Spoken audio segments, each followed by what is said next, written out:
하나님의 말씀은 시편 93편입니다. 시편 93편 1절부터 5절까지 말씀입니다. 제가 봉독하도록 하겠습니다. 시편 93편 1절부터 5절까지 제가 봉독하겠습니다. 여호와께서 다스리시니 스스로 권위를 입으셨도다. 여호와께서 능력의 옷을 입으시며 띠를 띠셨으므로 세계도 견고히 서서 흔들리지 아니하는도다. 주의 보좌는 예로부터 견고히 섰으며 주는 영원부터 계셨나이다. 여호와여, 큰 물이 소리를 높였고 큰 물이 그 소리를 높였으니 큰 물이 그 물결을 높이나이다. 높이 계신 여호와의 능력은 많은 물소리와 바다의 큰 파도보다 크니이다. 여호와여, 주의 증거들이 매우 확실하고 거룩함이 주의 집에 합당하니 여호와는 영원 무궁하시리이다. 아멘. 오늘 시편은 위대한 선언 하나로 이 시편이 시작이 됩니다. 여호와께서 다스리시니, 하나님께서 다스리시니, 이 엄청난 선언 하나로 이 시편이 시작이 됩니다. 히브리어로 보면 더 선명하게 나오는데요, 야훼 말라크라고 시작을 하는 것입니다. 이 말라크라는 단어는 굉장히 히브리어 원어로는 유명한 단어거든요. 멜렉이 이제 왕이고요, 말라크는 왕이 되다, 왕으로 등극하다라는 그런 뜻입니다. 그러니까 이 사람은 이렇게 얘기하는 거예요. 여호와께서 왕이 되셨다, 여호와께서 왕이시다, 여호와께서 통치하신다 라고 선포하면서 이 시편을 시작하고 있는 겁니다. 그러니까 이제 공동 번역서 번역본을 보니까 이렇게 번역을 했습니다. 야훼께서 왕 위에 오르셨다라고 선포하면서 이렇게 시작을 하고 있어요. 여러분들, 이 위대한 선언, 여호와께서 다스리신다, 또 하나님께서 다스리신다. 여러분들, 이 위대한 선언을 한 단어로 표현하면 뭔지 아십니까? 바로 그것은 하나님 나라입니다. 두 단어라고 생각할 수도 있는데 요거를 합성으로 해서 한 단어로 보는 학자들도 있습니다. 하나님의 나라라는 거예요. Kingdom of God. 하나님의 나라, 하나님의 통치하심, 하나님의 다스리심, 하나님께서 통치하시는 영역들, 그것을 바로 하나님 나라, 하나님께서 다스린다라는 말로 표현하고 있습니다. 여러분들, 구약 성경, 신약 성경에 도도하게 흐르는 한 가지 주제 하나 있다면은 그것은 바로 하나님 나라입니다. 여러분들, 구약 성경에는 하나님 나라라는 표현으로 단어가 쓰여 있지는 않습니다. 그러나 이제 이런 말을 하시죠. 하나님께서 이런 말을 하십니다. 세상을 통치하는 왕 중에 진짜 왕은 바로 나란다. 너희를 통치하는 것처럼 느껴지는 그런 세상 왕들이 아니라 내가 진짜 왕이란다. 그 강력한 외세가, 강력한 왕이 너를 통치하고 지금 지배한다고 생각하니 그렇지 않아. 진정한 왕은 바로 나다라고 얘기해 주는 것이 바로 이 구약 성경이라는 것입니다. 여러분들, 이 성경 공부 방식 중에서, 내용 중에서 아시는 것일 거예요. 성경이 읽어진다. 성경이 읽어진다. 참 제목도 잘 지은 것 같습니다. 이 성경 공부 잘 아시죠? 여러분들, 성경을 보는 관점이 굉장히 중요합니다. 이 성경을 어떤 눈으로 보느냐가 굉장히 중요한데, 이 성경이 읽어진다라고 하는 이 성경 공부 방식과 내용에 한 가지 뚜렷한 주제 하나가 있어요. 근데 그 주제가 뭐냐면요, 이런 주제입니다. 성경은 누가 왕이냐를 다룬 왕 이야기다라는 거예요. 그래서 이 성경의 첫 번째 이 관점에 대해서 얘기를 해주거든요. 그래서 이 주제를 먼저 다룹니다. 성경은 누가 왕이냐, 누가 왕으로 등극했느냐, 누가 너희 속에 왕이시냐, 너희 마음속에 진정한 왕은 도대체 누구시냐라고 선포하면서 시작하는 것이 바로 이 성경이 읽어지네라는 것입니다. 이 관점으로 성경을 한번 보자는 거죠. 이 관점으로 성경 66권을 한번 개론해 보자는 것이 바로 이 성경입니다. 여러분들, 진정한 왕자에 대해서, 이 왕자 싸움에서 하나님께서 왕이 되시는 것을 이 성경을 통해서 깨달았으면 좋겠다라고 하는 것이 이 이 성경이고 어쩌면 우리가 또 봐야 될 관점이 아닐까 생각을 해봅니다. 초등학생 때인가요? 중학생 때 그것에 대해서 배우잖아요. 사회 선생님이 아주 뜨겁게 이렇게 강의를 해주셨어요. 국가의 3요소. 국가의 3요소는 바로 주권과 국민과 영토, 이 세 가지라고 얘기하시면서 주권이 가장 중요해. 주권이 가장 중요하다. 국민과 영토가 있어도 주권이 없으면은 그것은 나라가 아니야 라고 하면서 아주 뜨겁게 강의를 하셨던 적이 있었어요. 어린 마음에 굉장히 마음이 뜨거워졌고 애국심이 막 찾아오는 것 같은 그런 뜨거운 마음들이 생기면서 그렇지, 내가 주권을 지켜야지, 내가 한 사람의 국민으로서 주권을 지키는 사람이지 라는 그런 뜨거운 마음들이 생겼었던 기억이 납니다. 여러분들, 하나님 나라는 주권에 관한 이야기입니다. 땅에 관한 이야기가 아니라 주권에 관한 이야기라는 것입니다. 여러분들, 신약 성경에 예수님께서 공생애를 시작하면서 첫 번째 일성, 첫 번째 메시지, 첫 번째 설교를 하는데 이렇게 얘기합니다. 때가 찼고 하나님 나라가 가까이 왔으니 회개하고 복음을 믿으라 라고 얘기합니다. 여러분들, 예수님의 첫 번째 설교도 하나님 나라 선언이었어요. 하나님 나라가 가까이 왔다라고 선언하는 것입니다. 여러분들, 예수님의 첫 번째 설교라고 하면은 그냥 처음에만 설교하고 후기에는 아무것도 의미가 없는 설교가 아닙니다. 여러분들, 첫 번째 설교가 그의 방향성이에요. 그의 전체의 사역이고 전체의 삶이고 전체의 메시지라는 겁니다. 처음과 마지막을 종식하는 것이 바로 이 하나님 나라 선언, 하나님 나라가 가까이 왔다는 것입니다. 여러분들, 그러니까 예수님에 대해서 공부한다는 것은 하나님 나라에 대해서 공부한다는 것입니다. 예수님에 대해서, 예수님을 믿는다는 것은요, 예수님께서 선포하셨던 하나님 나라가 가까이 왔다라고 하는 것을 내가 믿음으로 받아들이는 거예요. 비록 이 세상 가운데 그게 좀 희미하게 느껴지더라도 내가 그것을 믿음으로 받아들이는 것이 바로 하나님 나라입니다. 여러분들, 우리는 하나님 나라를 믿는 사람들입니다. 여러분들, 하나님 나라가 가까이 왔다는 것을 믿는 사람들이에요. 그렇다면 우리는 다른 전문가는 아니어도 하나님 나라의 전문가여야 됩니다. 여러분들, 우리는 다른 세상 이야기는 조금 덜 들어도 하나님 이야기, 하나님 나라 이야기는 더 많이 들어야 됩니다. 왜냐하면 우리가 그 나라에 속해 있으니까요. 여러분들, 우리는 이 세상에 속해 있지만 더 실존적으로 속해 있는 그리스도인의 삶의 주소는요, 바로 하나님 나라인 것입니다.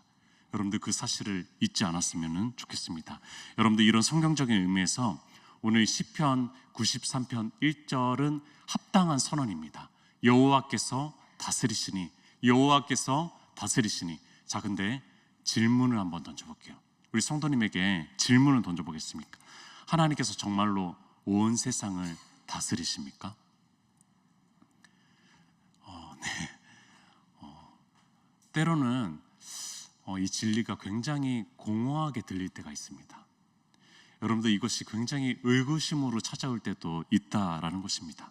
여러분들, 우리가 하나님께서 다스리십니다, 온 세상을 통치하십니다 라고 입술로는 고백하지만 우리가 경험하는 세계 안에서 하나님께서 통치하지 않으신다라고 느껴지는 그런 순간들이 제법 많다라는 사실입니다. 여러분들, 힘 있는 강대국이 세상을 통치하는 거 아닙니까? 재능 있고 똑똑하고 권세 있고 권력 있는 사람들이 이 세상을 통치하는 거 아닙니까? 여러분들, 그런 사람들이 이 세상을 좌지우지하는 것은 아닙니까? 여러분들, 이런 질문을 던져보는 것입니다. 진짜 하나님께서 온 세상을 통치하고 있습니까? 그저 종교적인 영역, 교회만 통치하고 있는 것 아닙니까? 이런 질문을 던져봅니다. 여러분들, 우리 현실에 있는 모순과 부조리와 부정부패, 빈부격차, 고난과 전쟁과 이 코로나 상황, 우리 코앞에서 목격하고 있는 상황들이에요. 여러분들, 코앞에서 들려오고 있는 뉴스거리들입니다. 하나님께서 통치하고 있는 거 맞습니까?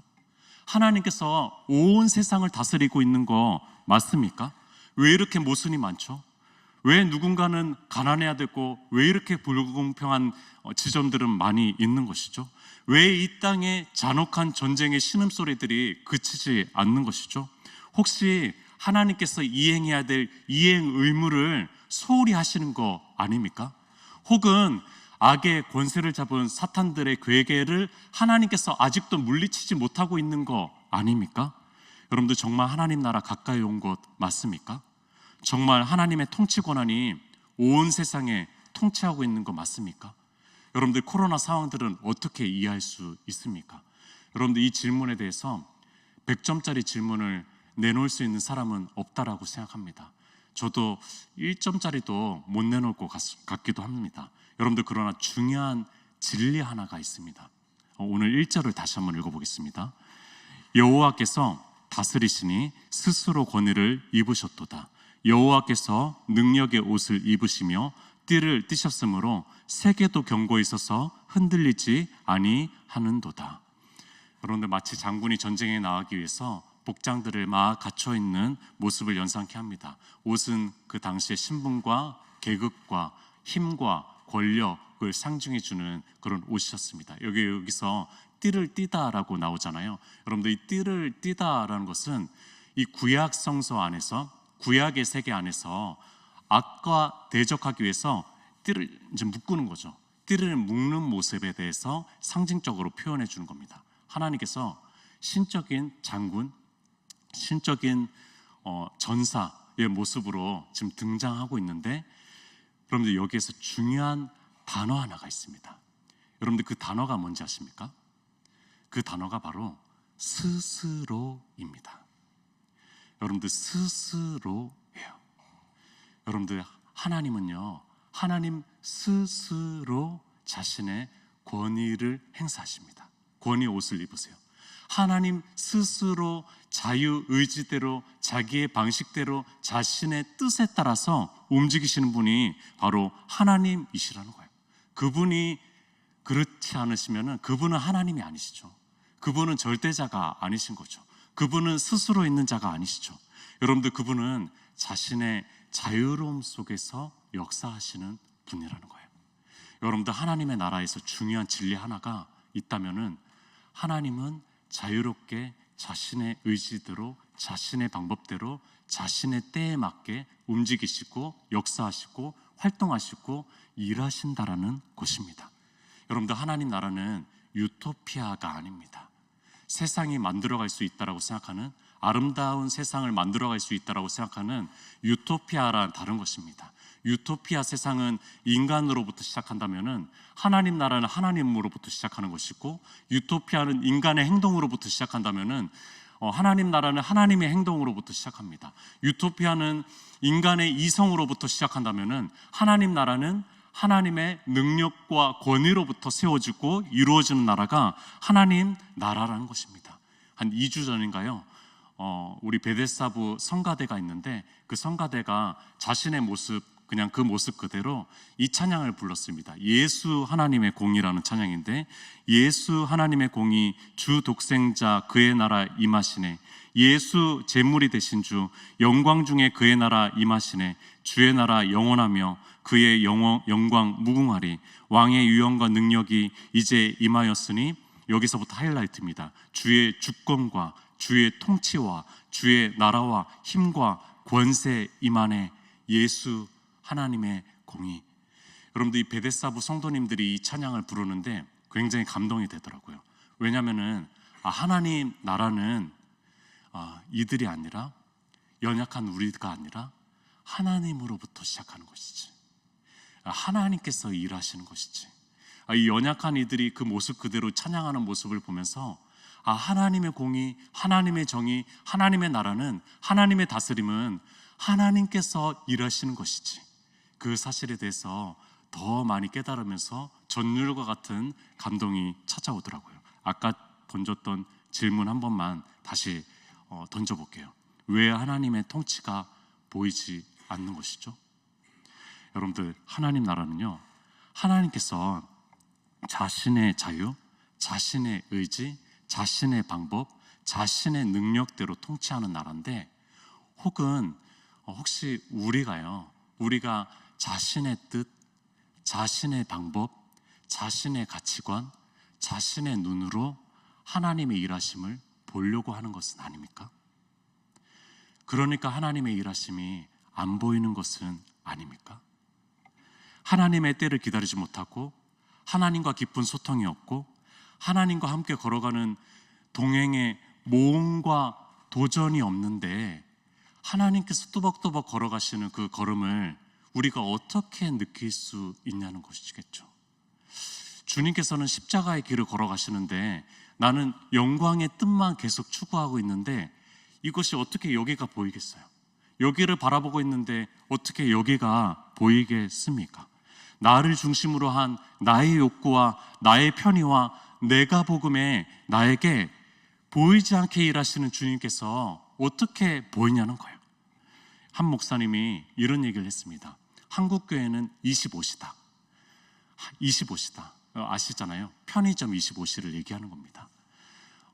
수많은 성도들이 자기의 욕구를 언제든지 찾아가서 욕구 중심에 하나님을 만들어서 그 하나님께서 그 욕구를 채워주시는 소비자형 하나님, 그 하나님을 믿고 따르고 찾아가는 그런 인생, 그런 교회, 그것이 한국교회다라고 하면서 아주 슬픈 이야기를 좀 해줬습니다.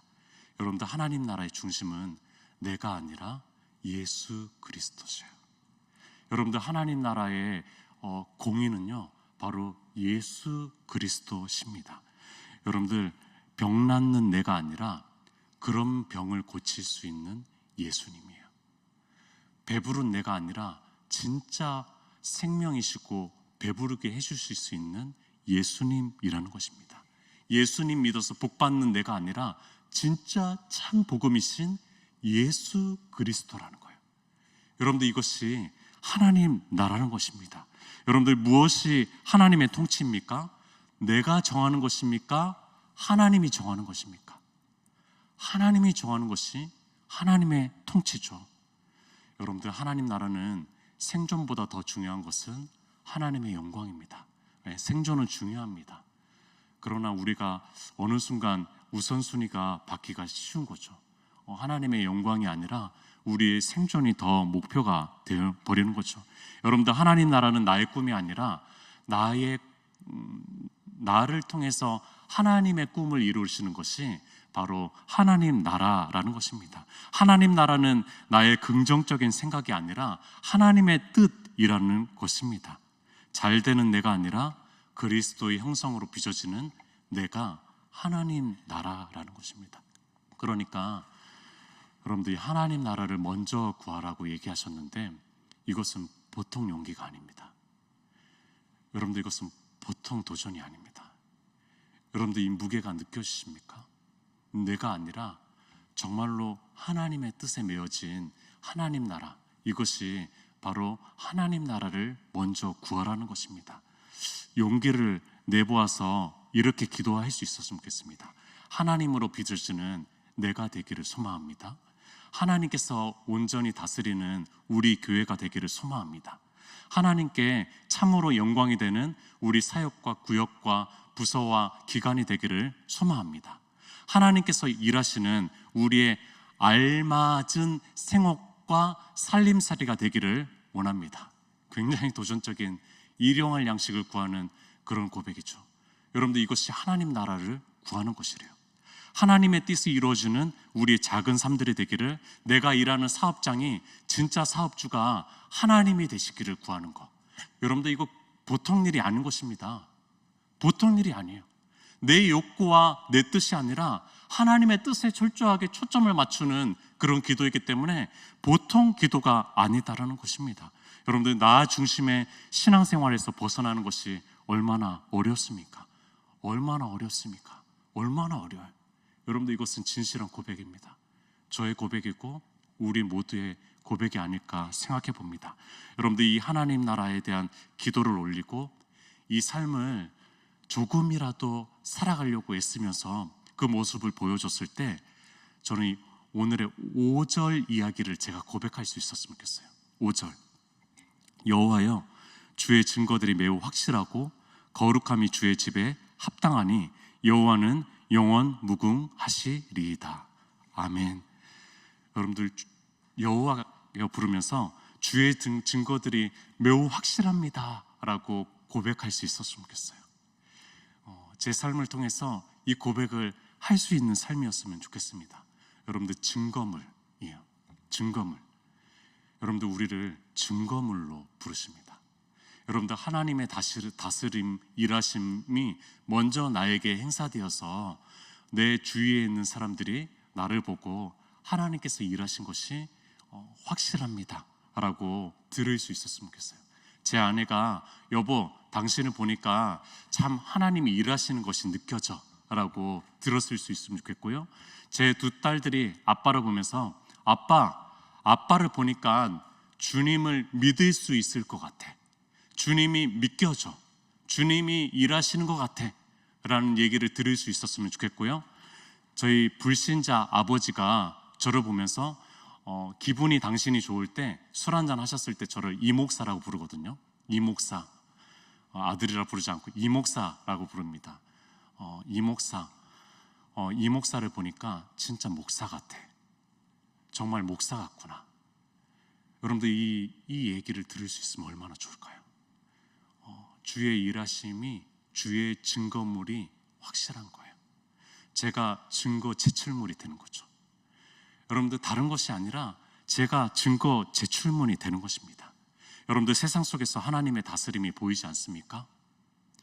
여러분들 하나님의 다스림이 보이지 않는 것 때문에 내가 괴리하면서 하나님이 계시나 안 계시나 느껴지십니까? 여러분들 그런 생각 가운데 있습니까? 어쩌면은 우리를 부르시는 거예요. 여러분들 우리를 부르시면서, 나를 부르시면서 너가 하나님 일하심의 증거 제출물이 돼줄래? 너가 하나님이 통치하시는 증거물이 되어줄래? 여러분들 이 음성이 우리 가운데 들리는 순간이라는 거예요. 하나님의 일하심이 보이지 않을 그때 우리가 하나님의 손이 되어서 하나님이 강하게 일하실 때는 하나님의 오른손이라고 하는데 하나님께서 우리를 통해 일하실 때는 하나님의 왼손이라는 표현을 하는 학자들도 있더라고요. 하나님의 왼손이 되어서 일하시기를 원하시는 거죠. 우리가 증거 제출문이 되기를 원하시는 것입니다. 오늘도 하나님이 세상을 다스리고 계세요. 하나님이 일하시고 계세요. 하나님의 통치하심은 교회만이 아니라 삶의 한복판에서도 역사하고 계세요. 그렇게 살아가는 오늘 증거 제출물, 하나님 나라 증거물이 되시는 귀한 한날이 되시는 우리의 모든 삶이 되었으면 좋겠습니다. 우리 함께 기도하도록 하겠습니다. 주님께서 이 깜깜한 시대 가운데 우리를 하나님이 통치하시고 하나님이 다스리시는 증거 제출물로 우리를 먼저 부르시고 우리를 세워가시기를 원하십니다. 그래서 주님의 일하심을 확실하게 드러내는 그런 존재로 우리를 부르시고 계시는데 그런 삶을 살아갈 수 있도록 하나님의 뜻, 하나님의 말씀, 하나님의 비전, 하나님의 꿈이 이루어질 수 있는 그런 우리를 통해 이루어질 수 있는 그런 삶으로 우리를 인도해 달라고 주여 한번 외치고 기도하도록 하겠습니다.